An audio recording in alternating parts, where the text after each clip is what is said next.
Assalamualaikum warahmatullahi wabarakatuh.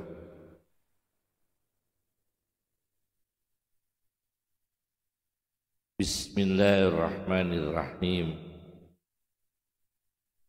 Ar-Rahman 'allamal Qur'an,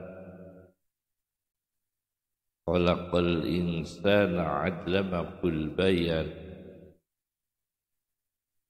Allamal insana ma lam ya'lam. Nusalli wa nusallimu ala Muhammadin sayyidil anam wa ala alihi wa ashabihil kiram, amma ba'd. Yang saya hormati para kiai, para sepuh, para ulama, Bapak Bupati, Bapak Haji Abdul Hafid yang saya muliakan, seluruh yang hadir, Takmir Masjid Agung Rembang, Bapak Kapolres atau yang wakili, Bapak Dandim atau yang wakili. Alhamdulillah kita sudah menjalani ibadah puasa yang ke-16 hari.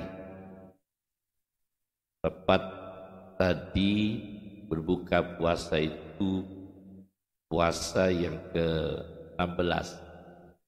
Besok insya Allah kita yang ke-17.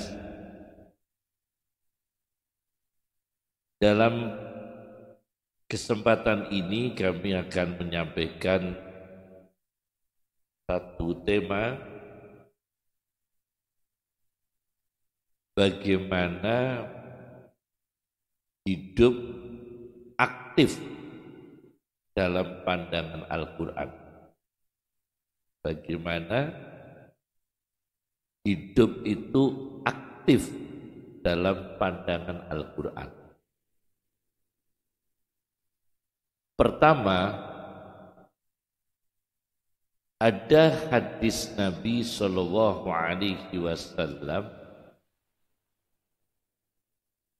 ketika sahabat Nabi bernama Haris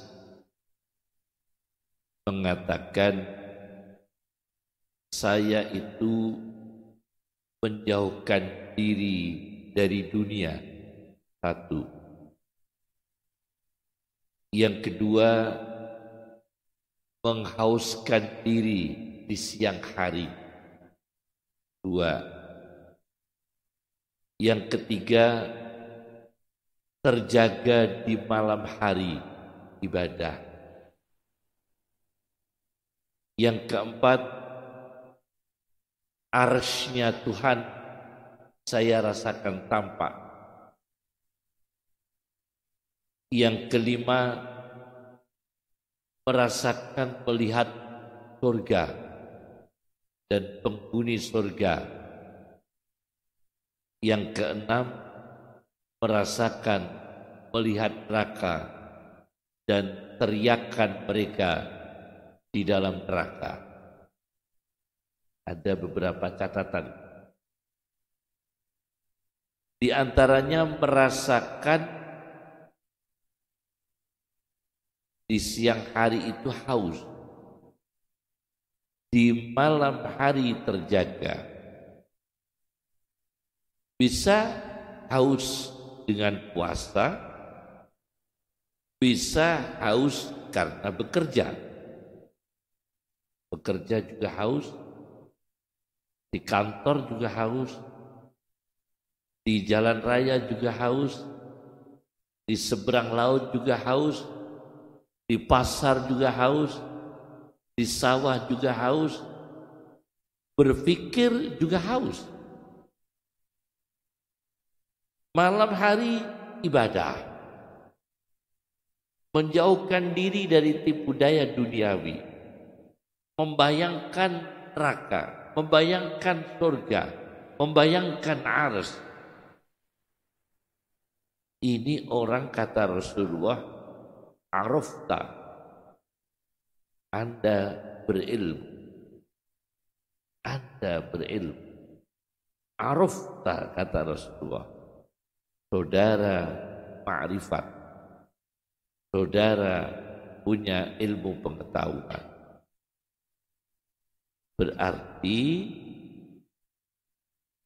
Nabi mengatakan standar orang punya ma'rifat kepada Allah ialah orang yang aktif. Aktif siang hari itu haus, bekerja, puasa, malam ibadah, tidak tertipu daya oleh dunia, dan masih mengingat surga, masih mengingat neraka. Ini orang aktif menurut Rasulullah Shallallahu Alaihi Wasallam. Kebalikan dari aktif adalah pasif. Hidup pasif itu dalam Al-Quran adalah tipologi orang munafik. Orang munafik itu disebut usala, pemalas. Itu disebut 2 kali dalam Al-Quran. Usala. Usala itu apa? Pemalas. Itu sifat hipokrit. Orang kantor tapi pemalas. Pedagang pemalas. Petani pemalas. Guru pemalas. Bahkan mungkin kiai pemalas. Itu jangan sampai terjadi. Karena nanti meninggalkan kewajiban. Jadi polisi jangan pemalas. Jadi tentara jangan pemalas. Jadi pedagang jangan pemalas. Karena pemalas itu dalam Al-Quran disebut 2 kali. Usala. Dua-duanya itu munafik. Dua-duanya. Yang lebih memprihatinkan lagi, ketika orang pemalas itu kelihatan aktif, ternyata Allah gak suka. Karena sifat dasar pemalas memperlihatkan aktif, itu Allah gak suka. Allah mengatakan, walakin karihallahu bi'asahum fasabbatahum. Dan tetapi Allah itu tidak suka dengan bangkitnya orang munafik, maka Allah membuat mereka itu berlambat-lambat. Orang munafik itu lambat, sedekahnya lambat, ibadahnya lambat, pergi ke kantor juga lambat, mengaji juga lambat, berdagang juga mudah bosan, buka warung mudah bosan. Jadi pemalas. Dan itu sifat yang diperangi oleh Al-Quran. Maka dalam kesempatan ini saya akan bahas bagaimana hidup aktif dalam pandangan Al-Quran supaya mengobati kita dari sifat malas. Kenapa demikian? Ada satu kitab itu namanya Munjamul Umran. Munjamul Umran itu kitab geografi sebetulnya. Kitab tentang geografi. Bukan kitab psikologi, kitab geografi. Itu pelengkap Mu'jamul Buldan, karya orang Irak namanya Yaqut Al-Hamawi, tentang geografi juga. Di dalam kitab itu, Munjamul Umran, disebutkan di situ bahwa masyarakat Jawa, mohon maaf ini, masyarakat Jawa, disebutkan di situ Jawa, itu pemalas. Ini karya orang luar. Tidak semua ya. Tapi di situ diantaranya karakter yang tidak baik di kalangan masyarakat Jawa adalah sifat pemalas.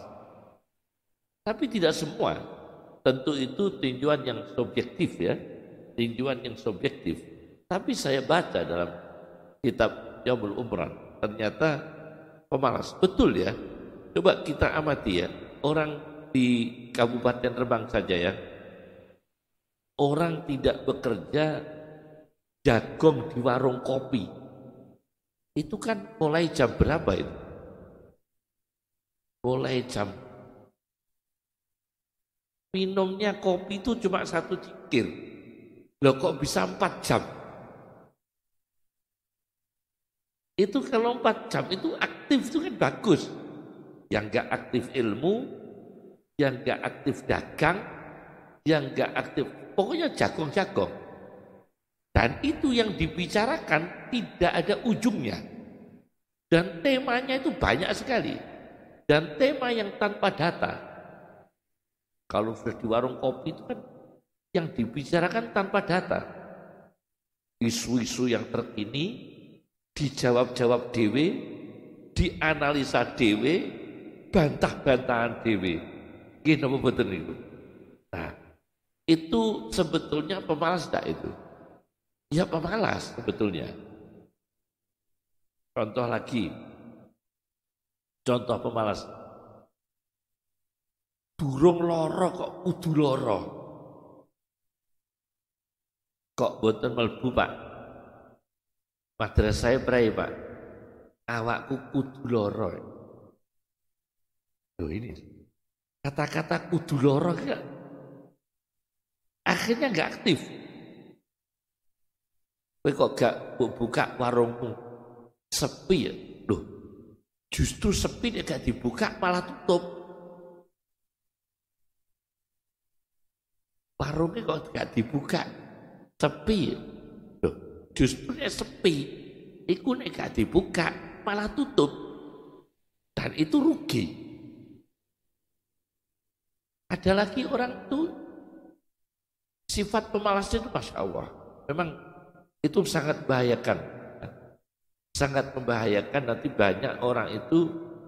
Tapi insya Allah semoga di Kabupaten Rembang ini aktif ya. Aktif ya. Cuma kita ini saya akan bahas satu persatu tentang bagaimana manusia itu hidup aktif dalam pandangan Al-Quran. Menyangkut semua profesi ya. Saya punya kawan. Dia punya kawan, istrinya dokter. Itu tidak mau praktek. Karena takut nyuntik orang. Oh, tadi dokter kok wedi. Akhirnya enggak jadi, yang enggak praktek. Enggak praktek. Enggak praktek. Karena takut. Ada orang yang mengajar. Mengajar itu semangatnya kalau honornya besar. Itu kan tidak benar. Kalau honornya kecil, tidak semangat. Padahal orang berilmu itu wajib berzakat ilmunya. Apa berzakat ilmunya? Menyampaikan ilmu meskipun tidak ada honor. Karena menyampaikan ilmu itu zakatnya orang berilmu. Jadi nek gak amplop yo gak apa-apa. Karena apa? Karena orang berilmu itu memang ada zakat ilmu Pak Hafid. Orang kaya zakatnya harta. Orang kaya zakatnya harta. Tapi kalau orang berilmu memang zakatnya ilmu. Ilmunya dizakatkan, disedekahkan, disampaikan. Jangan malas. Nah, penyakit-penyakit malas itu ternyata di Al-Quran 2 kali, dua-duanya itu orang munafik. Sekarang bagaimana dalam pandangan Islam terkait malas? Pertama, aktif, terkait hidup aktif. Pertama, yaitu mengaktifkan saraf dan motorik tubuh. mengaktifkan saraf dan motorik tubuh. Itu harus aktif, Pak. Sampai Rasulullah mengatakan membaca Al-Quran dengan melihat, baca Al-Quran dengan melihat, insya Allah tidak mengalami keburukan dalam pandangan mata. Matanya sehat terus. Membaca Al-Quran dengan melihat mushaf, melihat Quran, tidak hanya hafalan, membawa manusia ini saraf matanya kuat dan tidak mengalami gangguan penglihatan ma'asya selama dia hidup. Luar biasa. Jadi kalau kita ingin punya saraf yang bagus, saraf mata yang bagus, motorik yang bagus, itu gerakannya itu disertai ibadah. Maka tahajud itu menyebabkan sehat. Dan redaksi hadisnya, tahajud adalah mengusir segala penyakit. Ibadah malam hari itu mengusir segala penyakit. Oleh karena itu, jangan sekali-kali malas di malam hari kita bangun. Bangun. Aktif. Awal gini sebaiknya tidur. Jam segini itu waktunya tidur. Maka nanti jangan lama-lama. Karena ini waktunya tidur ya. Jam segini waktunya tidur. Nanti jam berapa kita bangun dan aktif.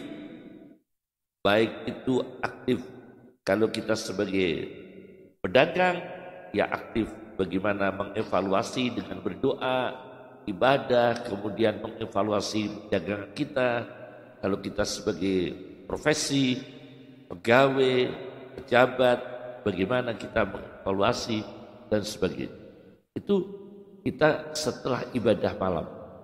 Dan insya Allah kata Rasulullah SAW tidak mengalami gangguan mata selama hidup membaca Al-Quran dengan melihat mushaf karena sarafnya bagus. Hadis Nabi lagi mengantarkan sedekah, memberikan langsung dengan dititipkan itu beda. Beda. Jadi begini, kita kasih uang kepada orang miskin, itu kalau dititipkan, itu kan kadang kita malas mengantarkan sendiri. Tapi hadis Nabi mengatakan, mengantarkan langsung, diberikan langsung, menyelamatkan dari kematian buruk, tidak mengalami kecelakaan. Hadis sahih. Jadi beda.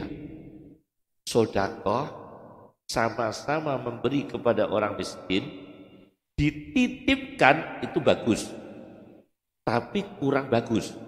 Karena dititipkan tuh kadang malas mengantarkan sendiri kepada fakir miskin. Yang paling bagus memberikan langsung. Kata Rasulullah, munawalatul miskin, memberikan langsung dari tangan ke tangan, motorik. Berikan tidak malas, motorik.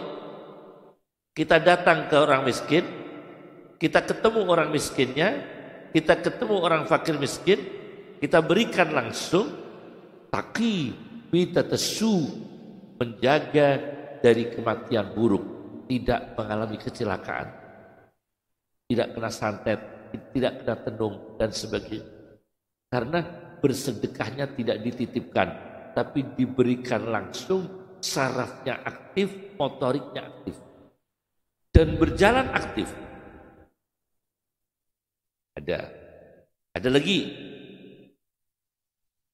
Setiap persendihan itu punya waktu bersedekah. persendihan kita ini bisa bersedekah, menulis ilmu, sedekah. Kita menulis ilmu, allama bil qalam. Allah memberi ilmu dengan pena, berarti kita menulis dengan ilmu, sarafnya aktif, motoriknya aktif. Luar biasa. Itu menulis ilmu termasuk mengaktifkan saraf dan motorik dalam ibadah, tidak pemalas. Bahkan dalam ilmu akuntansi Islam, ilmu akuntansi, ilmu administrasi Islam, itu dalam Al-Quran ayat terpanjang di Al-Quran, itu ayat administrasi, bukan ayat akidah. Ayat di Al-Quran 30 juz itu ada ayat terpanjang. Di juz 3 surat Baqarah, halaman terakhir kurang satu halaman, halaman terakhir kurang satu halaman, itu ayat tentang administrasi hutang piutang dan pencatatan hutang. Di situ Al-Quran mengatakan, wala ya'ba katibun ayyaktubah, jangan menolak untuk menulis catatan hutang. Jangan bosan menulis catatan hutang, kecil atau besar, saghiran au kabiran, kecil atau besar, catat semua. Berarti ilmu administrasi Al-Quran mengatakan aktif sarafnya, aktif motoriknya dalam ilmu administrasi, catat semua. Nah, ini berarti Al-Quran itu aktif sekali. Satu. Yang kedua, ialah orang yang fisiknya itu dia menggerakkan fisik, tidak menggantungkan orang lain. Penting sekali. Menggerakkan fisik, tidak menggantungkan orang lain. Itu juga ajaran Quran. Misalnya, nuwun sewu, Nabi kita itu ayat-ayat pertama itu kan mencuci baju. Ayat-ayat pertama itu setelah Iqra. Kemudian ayya ayyuhal muddassir qum fa'anzir wa rabbaka fakabbir wa siyabaka fatahhir. Cuci baju. Nabi kita itu diperintah Allah mencuci baju sendiri. Aktif. Wa siyabaka fatahhir. Mencuci baju sendiri. Jadi tidak mudah perintah. Nabi kita punya banyak pembantu. Anas bin Malik pembantu. Punya lagi pembantu Yahudi. Rasulullah punya pembantu Yahudi, non Muslim. Akhirnya masuk Islam. Artinya Rasulullah itu juga punya pembantu, tapi beliau aktif. Cuci baju sendiri. Sepatunya rusak, diperbaiki. Rumahnya banyak sawang, dibersihkan. Sampai Rasulullah itu melayani, membuatkan minuman, membuatkan makanan. Dan sampai Al-Quran itu berbicara tentang menu-menu dalam Al-Quran. Ada minuman susu dalam Al-Quran. Labanin lam yataghayyar ta'amuh. Susu. Madu juga ada. Asalim musaffa, madu. Jahe juga ada. Zanjabila dalam Al-Quran. Minuman jahe juga ada. STMJ, Pak. STMJ, susu, telur nggak disebut. Madu disebut. Asalim musaffa, minuman madu. Kemudian laban, susu. Kemudian zanjabila, minuman jahe dalam Al-Quran disebutkan. Maka alhamdulillah ada yang jual wedang jahe, ada yang jual wedang susu. Cuma di meja saya ini kopi nggak disebut. Di meja saya ini kopi. Nah, jadi kita menggerakkan fisik kita, jangan membiasakan bergantung dengan orang lain. Supaya semangat. Coba saya tanya. Ketika cukup dengan kurang, itu sedekah berat mana? Berat kurang. Tetapi kalau kita datang ke pasar, ada pengemis, bawa uang 1 juta, merah semua, uangnya merah,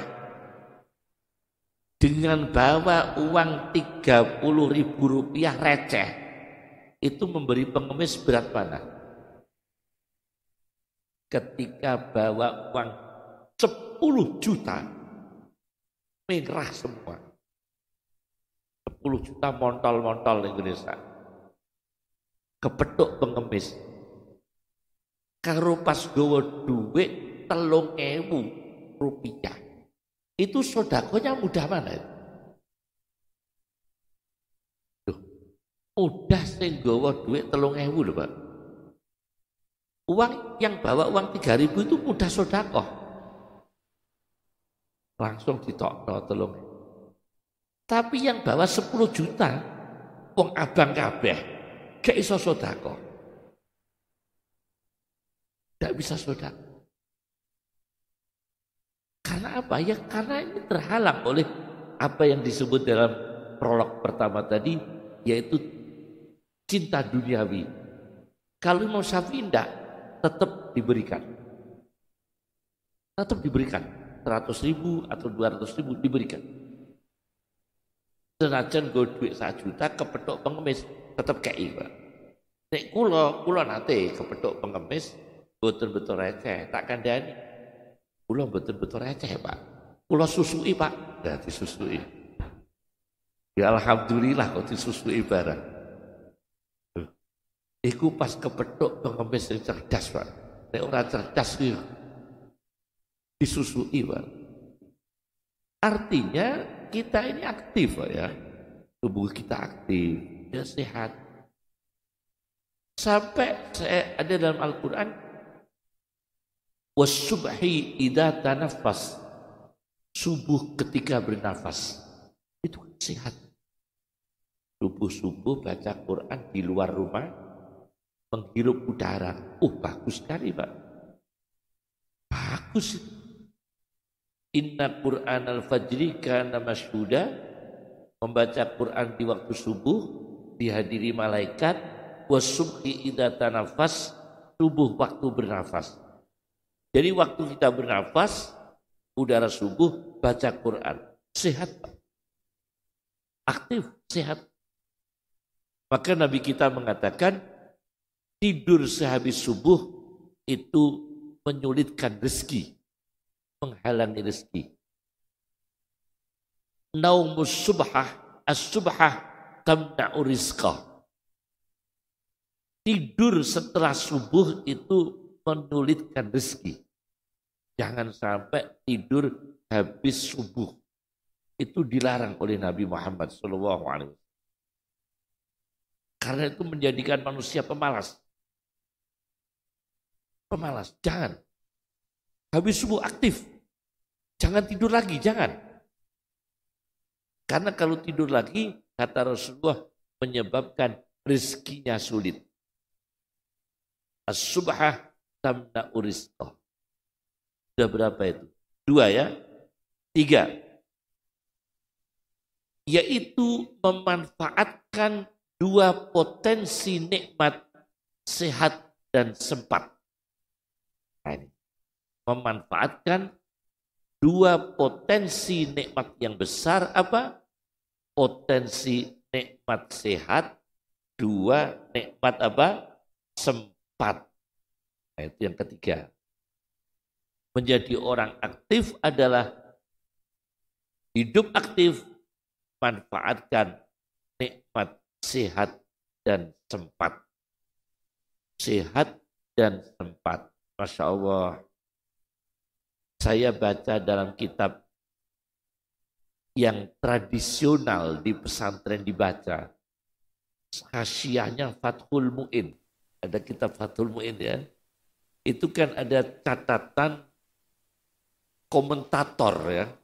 Namanya Hasyiah Fathul Mu'in, namanya I'anatul Thalibin. Itu karya Abu Bakar Syato. Abu Bakar Syato itu punya murid Mahfud At-Turmusi. Mahfud At-Turmusi punya murid kakek saya, Mbah Khalil. Nah, saya baca di situ mengkritik kita. Orang itu kadang-kadang bisa ziarah kubur orang lain, tidak bisa ziarah kuburnya orang tuanya sendiri.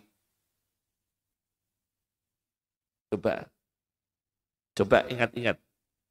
Semangat ziarah kubur orang lain tidak semangat ziarah kuburnya orang tua sendiri. Familinya sendiri, pamannya sendiri, coba tetangganya sendiri nggak pernah diziarahi. Saya tanya pada kalian, ziarah ke Wali Songo dengan tetangga semangat mana? Semangat Wali Songo. Soalnya ngelencer. Kan ustadz gratis. Gratis saya disangoni. Tapi sebetulnya ziarah ke makam orang tuanya sendiri itu wajib. Orang tuanya sendiri. Tidak pernah disiarahi. Pakliknya tidak pernah disiarahi. Gurunya di kampung tidak pernah disiarahi. Kiainya di kampung tidak pernah disiarahi. Tapi jauh-jauh disiarahi. Karena apa? Nikmat sehat itu tidak dimanfaatkan. Ketika di rumah sehat, silaturahmi kurang. Ketika di rumah sehat itu dia kurang rawuh di makam orang tuanya sendiri. Saya tidak mengkritik ziarah Wali Songo, bukan ya. Tetapi di dalam kitab I'anatul Thalibin itu disayangkan. Orang itu ziarah makam jauh-jauh, tapi tidak pernah berziarah ke makam yang dekat. Bahkan sekarang ini sudah mulai jenuh. Ziarah Wali Songo bolak-balik, umat bingung, panitianya bingung. Kok bolak-balik kok Wali Songo, golek wali liyane cah. Akhirnya untuk Bali, golek kuburan Bali. Duh, kula pireng nih. Golek kuburan sampai untuk Bali. Bali kabarnya wis bolak-balik kalih Lombok. Cari kuburan di Lombok. Sekarang yang terakhir saya dengar mau ke Papua. Cari kuburan di Papua. Aduh temen, golek kuburan sampai tok Papua. Nah ini kan kuburan yang dekatnya belum disiarahi. Kuburannya Pak Leknya belum disiarahi. Kuburannya Pak D-nya belum disiarahi. Kuburannya Kiainya belum disiarahi. Ya kan? Itu baru orang yang memanfaatkan sehat dan sempat. Itu udah salah. Bahkan kadang-kadang kita itu memanfaatkan sehat yang tidak berguna. Memanfaatkan sehat yang tidak berguna. Contohnya game. Main game. Itu kalau ada unsur judi jelas haram. Ada unsur merusak akhlak jelas haram. Itu sudah dibahas oleh Profesor Dr. Ali Jum'ah dalam fatwa Al-Kalimit Thayyib, kumpulan fatwa Profesor Dr. Ali Jum'ah mengatakan bahwa mainan game itu orang yang sehatnya hilang, tidak bermanfaat, kemudian sempatnya juga hilang, tidak bermanfaat, cuma berkhayal di game itu yang enggak menghasilkan rezeki yang bagus, yang enggak menghasilkan ilmu, yang enggak menghasilkan ibadah, yang nggak menghasilkan kecerdasan pengetahuan, rusak. Rusak. Nah, ini yang disebut kerugian manusia. Kerugian manusia. Yaitu manusia rugi tidak memanfaatkan sehat dan sempat. Jadi yang ketiga, manfaatkan sehat dan apa? Sempat. Yang keempat, hidup aktif menurut pandangan Al-Quran. Yaitu punya integritas hidup. Nah, ini integritas hidup. Punya integritas hidup. Bagaimana ini kisahnya? Orang tua rezekinya haram. Misalnya ini ya. Orang tua kita rezekinya haram. Haram kita tahu, haram semua. Saya pernah bertemu orang, saya nginep waktu itu saya syuting di Antv. Syuting di Antv 3 tahun yang lalu ya. Berapa tahun yang silam saya di Antv, beberapa episode itu kami syuting di rumahnya orang Jakarta. Dia ngeluh ke saya, Yai, saya ini mau sodakoh harta saya. Sekian ratus miliar. Karena saya yakin uang ini tidak 100% halal. Kan kasihan. Kasihan, Pak. Tidak 100% apa? Halal. Takut dia. Tapi masih ada baiknya. Takut. Artinya orang tua kita rezekinya haram. Anak dapat warisan. Itu kalau anak yang aktif, integritas, tidak mau. Lebih baik mandiri. Tidak dapat warisan dari orang tua. Daripada dapat warisan orang tua, tapi rezeki yang haram. Itu adalah aktif dalam pandangan Al-Quran. Saya kisahkan, ada seorang doktor Sayyid bin Husain Al-Afani. Dr. Sayyid bin Husain Al-Afani menulis sebuah kitab Sholahul Ummah fi Uluwil Himmah. Kemaslahatan suatu bangsa di dalam cita-cita yang tinggi. Itu ada buku sekitar 7 jilid dalam bahasa Arab. Sholahul Ummah fi Uluwil Himmah. Kemaslahatan suatu bangsa di dalam cita-cita yang tinggi. Di situ dikisahkan Yazid bin Zurek. Yazid bin Zurek itu orang tuanya kaya raya. Tapi rezekinya itu kira-kira banyaknya haram, Pak. Akhirnya anaknya ini, Yazid, ayahnya kan Zurek. Anaknya dapat warisan sekitar 500 ribu. 500 ribu bisa dinar, bisa dirham. Ditolak semua. Sama anaknya, enggak, saya tidak mau. Saya tidak mau mendapatkan warisan dari orang tua saya. Karena orang tua saya rezekinya enggak halal. Saya integritas. Saya semangat hidup. Mencari rezeki. Akhirnya beliau, Masya Allah, kerja apa? Menyulam membuat kerajinan dari daun kurma. Membuat kerajinan dompet-dompet dari daun kurma. Kemudian kloso dari daun kurma, tas-tas dari daun kurma. Daripada mendapatkan warisan dari orang tuanya yang rezekinya tidak halal. Dia memilih kerja, membuat kerajinan dari daun kurma. Dari daun kurma. Bahkan rumahnya kecil. Bapaknya ini orang hebat, kaya raya. Tapi rezekinya diperkirakan tidak halal. Beliau tidak mau. Nah, inilah namanya orang aktif dalam pandangan Al-Quran. Memilih rezeki yang steril, yang bagus. Tidak mau warisan dari orang tua yang rezekinya haram. Itu anak yang aktif dalam pandangan Al-Quran. Berapa sudah? 4 ya. Kelima ini integritas ya. Kelima, di dalam Al-Quran itu ada ayat infiru kifafan wasiqal.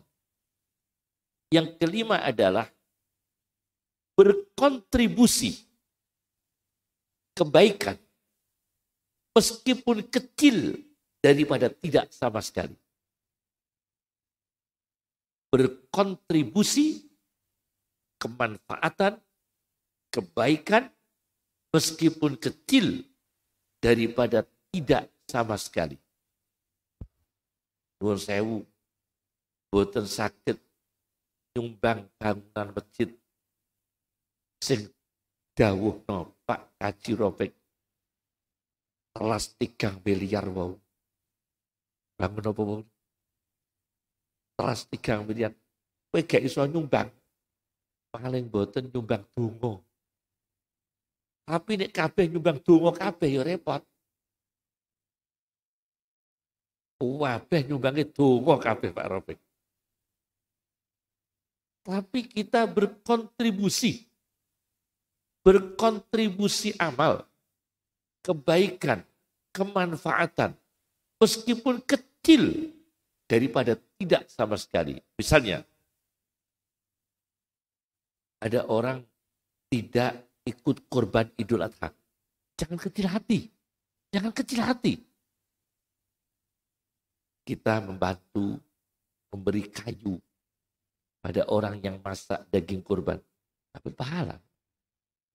Sudah berkontribusi.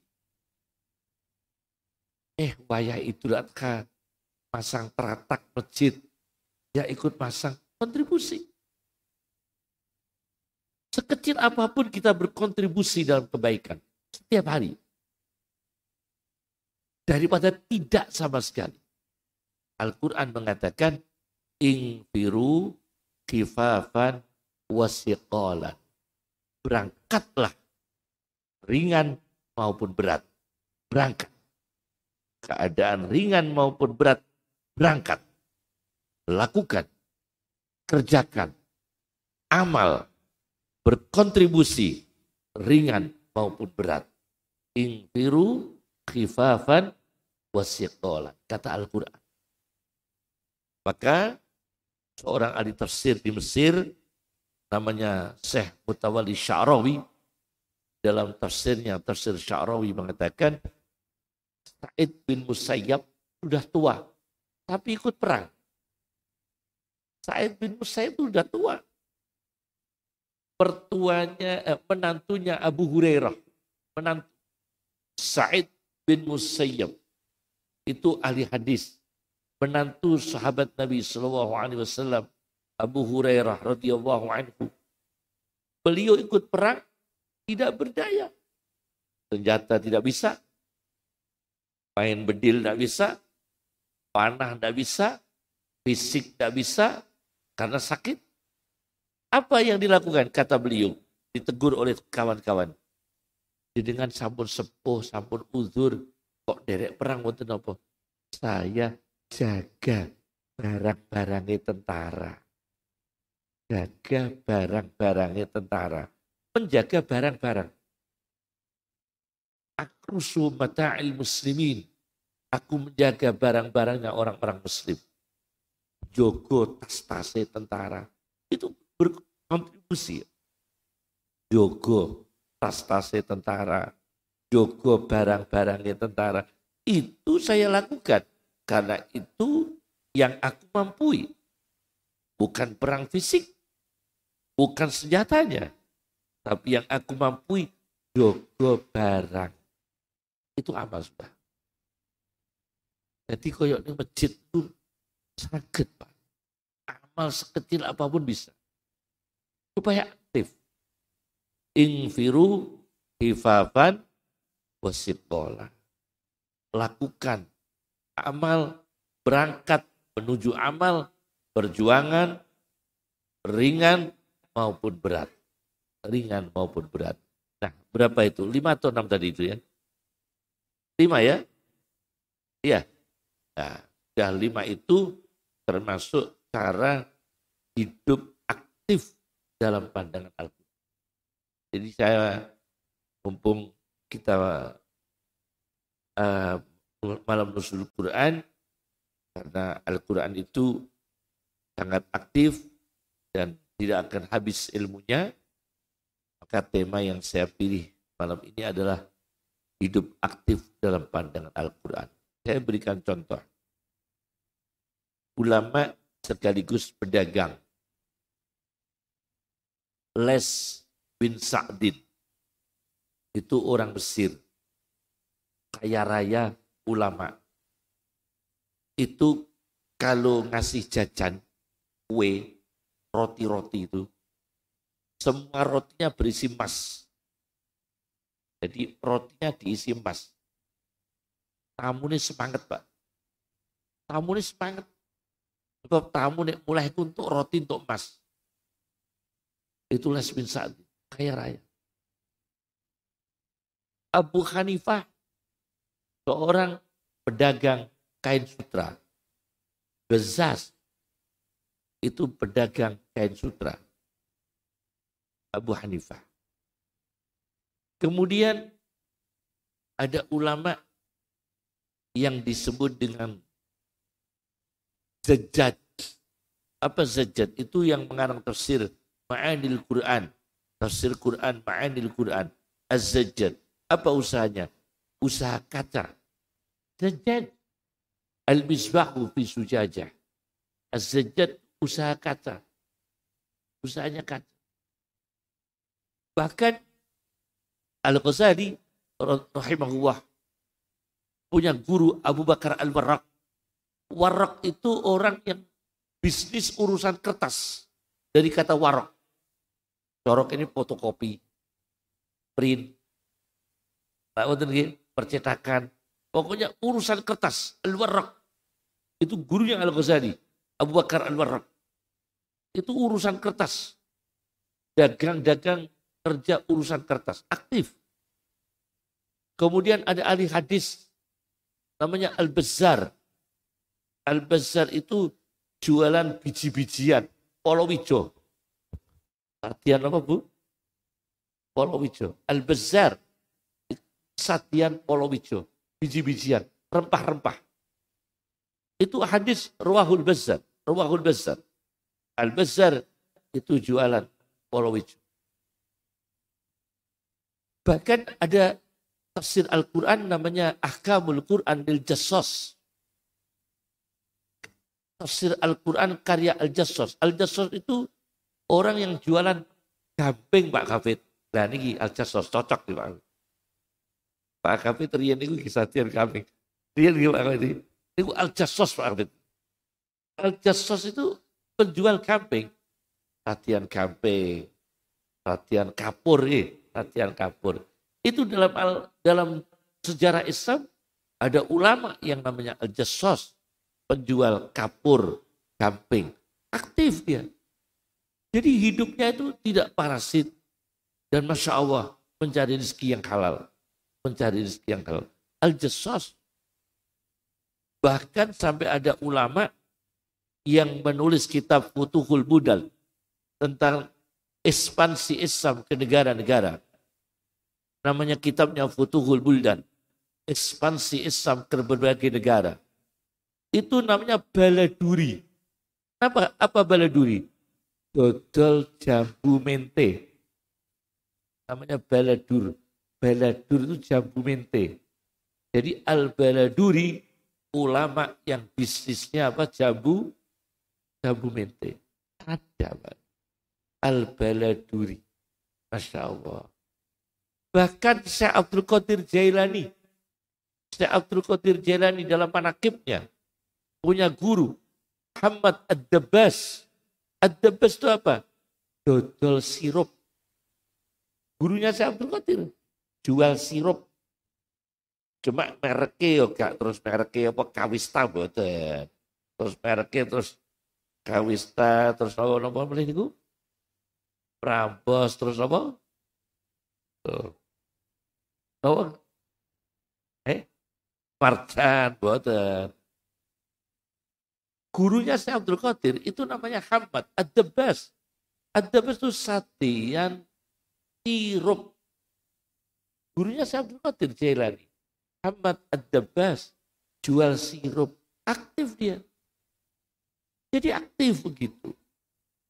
Seperti inilah gambaran orang-orang aktif dalam sejarah Islam. Maka insya Allah negeri kita ini, negeri Indonesia ini, meskipun dalam kitab tadi disebutkan, Munjamul Umroh mengatakan masyarakat Jawa itu penyakitnya pemalas. Saya kira itu subjektif karena masyarakat Jawa ini termasuk masyarakat inspiratif yang banyak memberikan inspirasi ke suku-suku yang lain dalam kreativitas.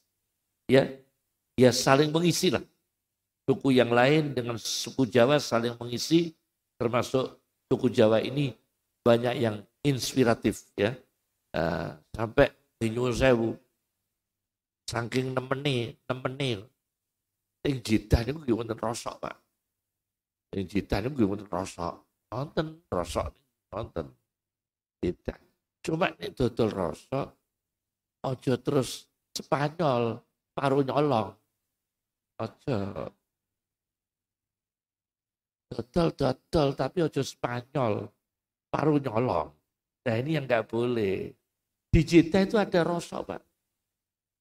Indonesia, rosok. Indonesia. Sampai saking cerdasnya, Pak. Sampai ada orang kerja di depan Ka'bah. Khusus dendangi wong nyium Hajar Aswad. Itu kan bayar, Pak. Gue kepengen ngambung Hajar Aswad. Jaket real. Oh tak dang-dangi. Jadi jasa ngedang-ngedangi wong iso ngambung Hajar Aswad. Berarti kan Ka'bah dipekerjakan. Iso kerjane Ka'bah bareng. Yo bangsa Indonesia, iki cara Roma Irama, Pak, terlalu. Menurut Roma Irama ini terlalu kalau ini ya.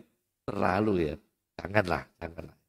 Kerja tapi aktif yang lumrah. Masya Allah.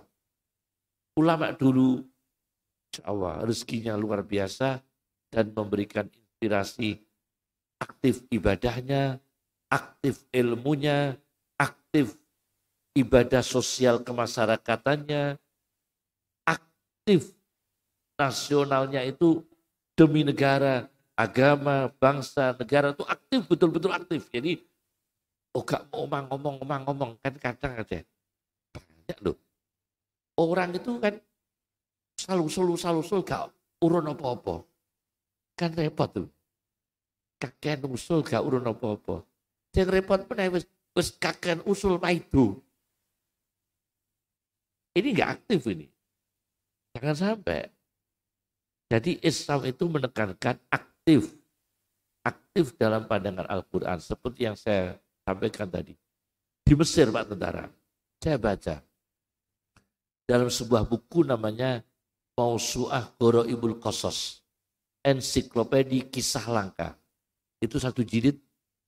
Di Mesir itu resmi, Pak. Negara ini. Masya Allah.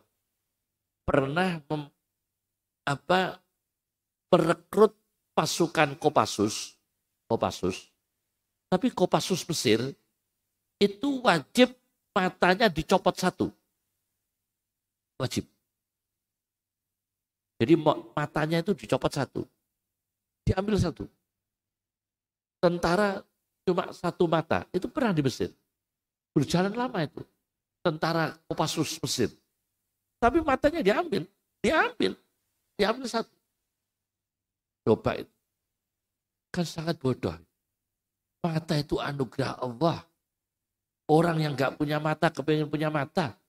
Itu sudah ada matanya, mah diambil matanya. Itu di Mesir. Pernah mengalami perekrutan tentara. Tentaranya itu wajib bermata satu. Coba itu. Konyol enggak itu kan? Konyol sekali. Itu Masya Allah. Kita di Indonesia alhamdulillah manusiawi sekali. Kemanusiaan itu masih dijunjung tinggi, ya kan ya? Di Indonesia. Dihargai. PS itu dihargai. Kita bersyukur pada Allah Subhanahu wa taala. Kemanusiaan di Indonesia ini masih dimuliakan dengan baik. Ya adalah satu dua yang bermasalah, tapi secara umum kemanusiaan di Indonesia ini masih dijunjung tinggi dengan baik. Kita bersyukur ya, bersyukur kepada Allah Subhanahu wa taala.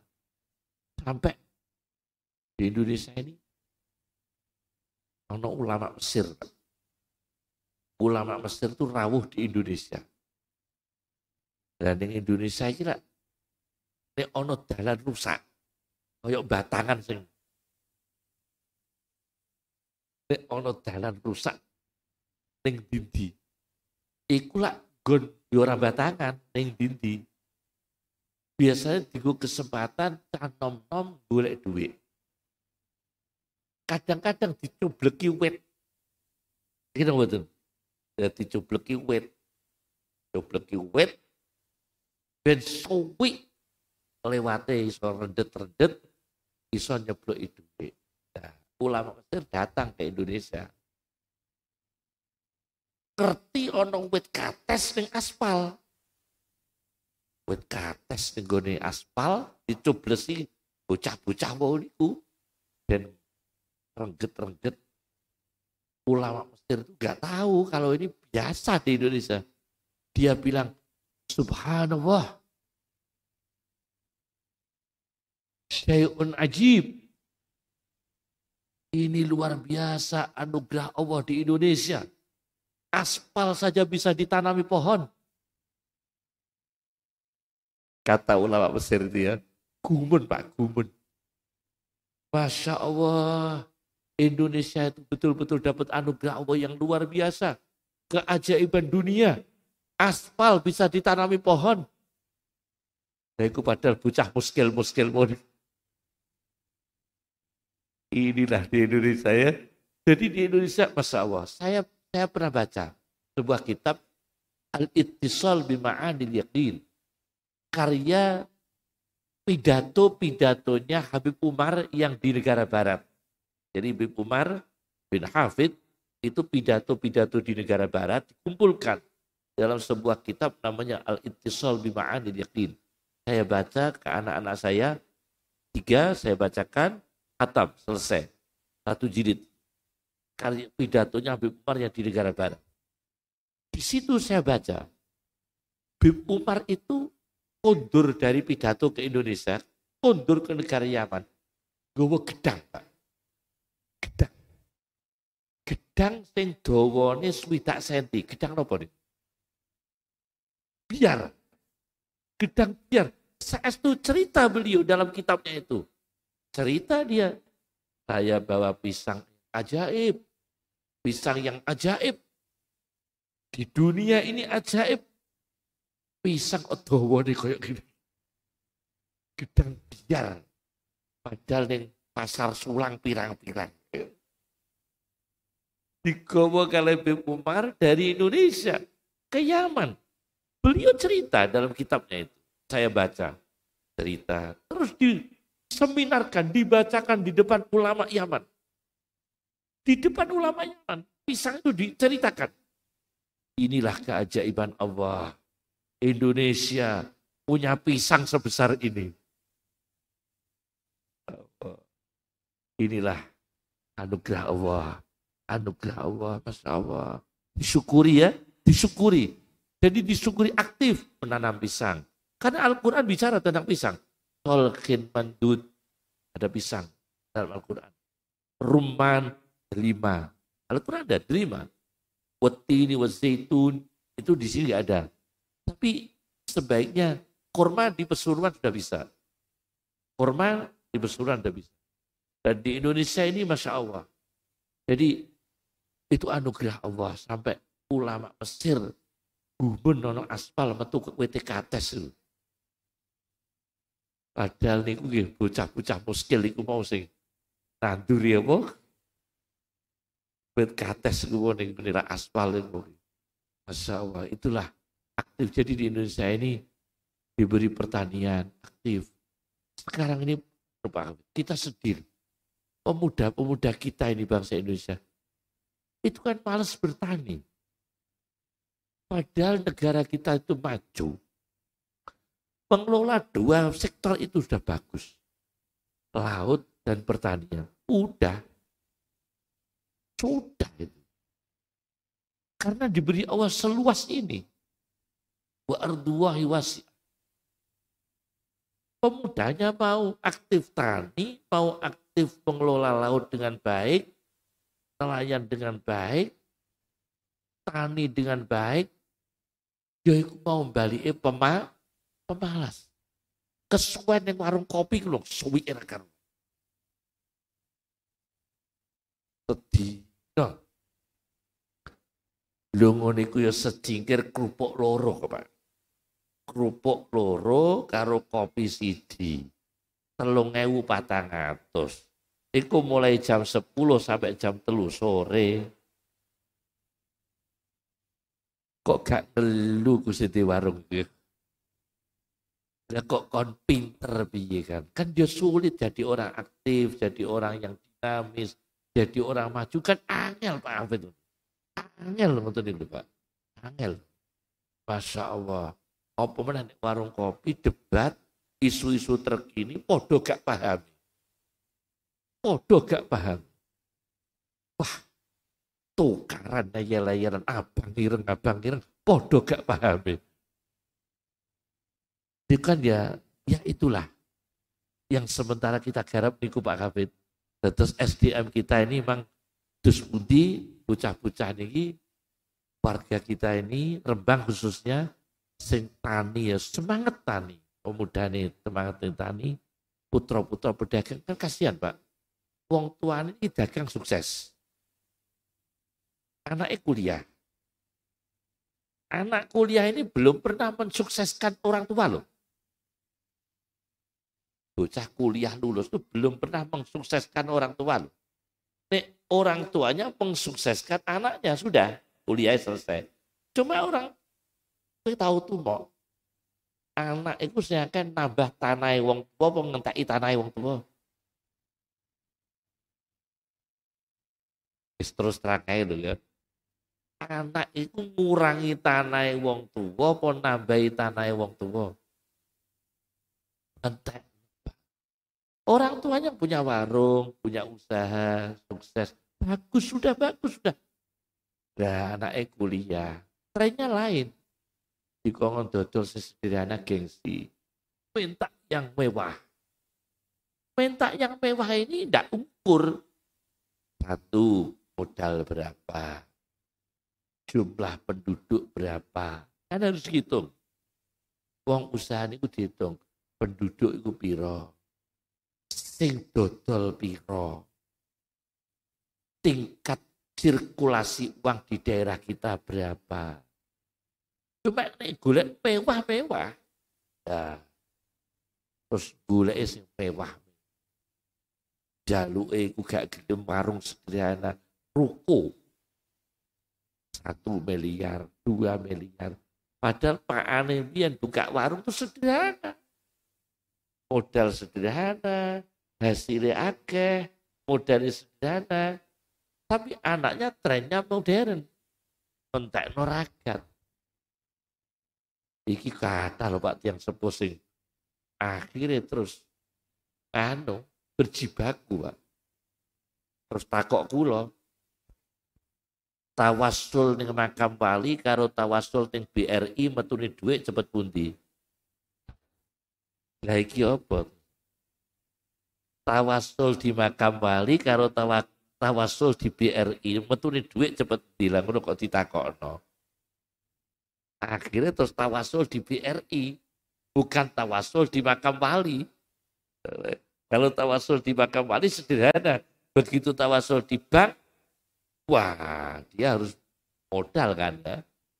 Bank apapun maksudnya ya, bank apapun. Nah ini kecenderungan kita ini kadang-kadang konsumtif, melakukan sesuatu di luar kemampuan, bukan aktif seperti orang tuanya dulu.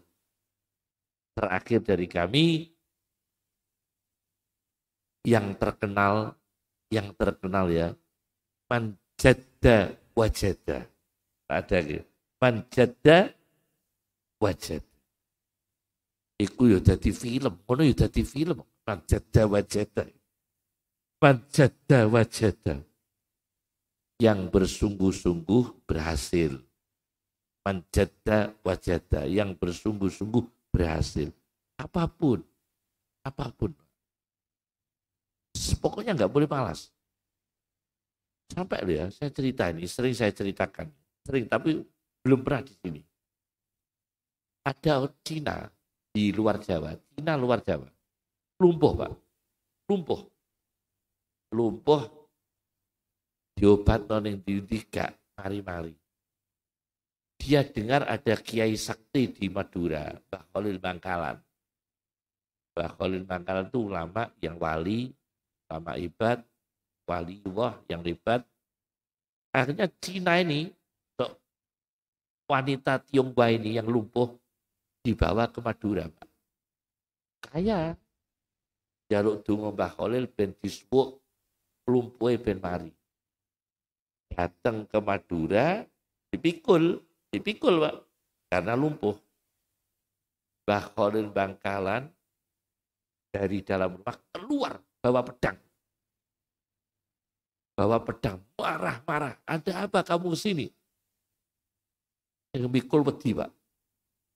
Sing mikul wedi dibrokno.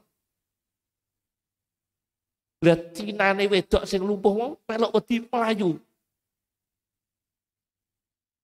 Akhirnya sembuh. Ini pernah terjadi. Akhirnya apa? Sembuh. Manjada wajada. Aktif. Ini orang yang aktif. Dengan doa. Karomai wali. Mugi-mugi barokah sedaya nggih. Allahumma agrina bil ilmi wa sayyidna bil hilmi wa akrimna bit taqwa wa jammilna bil afiyah. Allahumma kunnana wa la takun alina. Allahumma biyadikal khair. Innaka ala kulli syai'in qadir. Subhanaka Allahumma bihamdika asyhadu an la ilaha illa anta nastaghfiruka wa natubu ilaik. Wa akhiru da'wana anil hamdulillahi rabbil alamin. Assalamualaikum warahmatullahi wabarakatuh.